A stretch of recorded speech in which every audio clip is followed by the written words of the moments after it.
Hello साथीहरू, आज चाहिँ हामी आमा छोरी बसेर कपाल कोरीबाटी गर्दैछौँ। लोकल तोरीको तेल लगाइदिँदै हुनुहुन्छ आमाले। चिसो भयो लेख हिँडेको छ भनेर अरे, होइन बुढिया? चिसो लाग्छ। चिसो लाग्छ अरे, चिसो लाग्छ अरे, त्यही भएर अब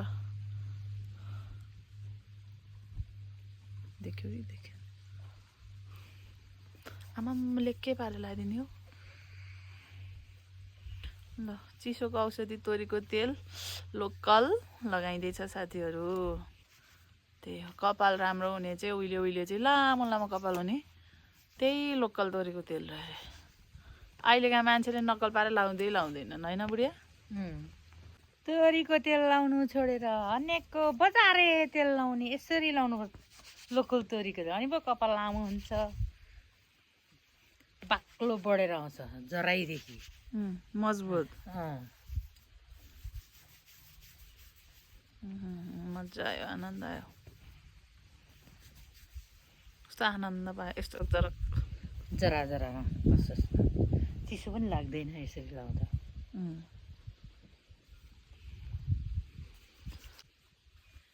त्यही गरी नुहाएर पठाउँछ जस्तो लाग्यो है। अहिले नुहाउँदिन। यो एक दिन लायो भने यो तेल कस्तो गरेर बाक्लो गरेर बस्छ। यसरी तोरीको तेल लाउनुहोस्, कपाल मजबुत बनाउनुहोस्। होइन बुढिया? कपाल पनि कालो हुन्छ। यस्तो मजा आनन्द आउँछ, चाया पर्दैन नि यसो गरेर चाया पर्दैन। हामी लाउँदैनौँ अनि चाया कपाल नुहाएर तेलै लाउँदैन, अनि त्यो कपाल पनि दुख्ने, त्यो जरा जरा दुख्ने, टाउको दुख्ने, झर्ने त्यस्तो हुन्छ के। यो तोरीको तेल लगायो भने कस्तो राम्रो हुन्छ, कति चिल्लो हुन्छ कपाल पनि। अरू तेल लगायो भने के जति हुँदैन, यस्तो कपालै टल्किँदैन नि। यो तोरी तेल लाउँदा कस्तो कालो गरेर टल्किन्छ। मेहन्दी लाउनै पर्दैन। ठिकै भएको छु, आफ्नो भन्दा बढी लाग्छ सन्तानको माया। अब लौ कोरीबाटी चिटिकै पार्दैछिन् मेरी आमैले।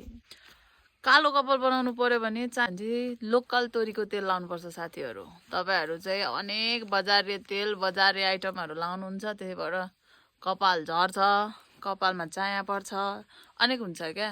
लोकल भनेको लोकल हुन्छ क्या।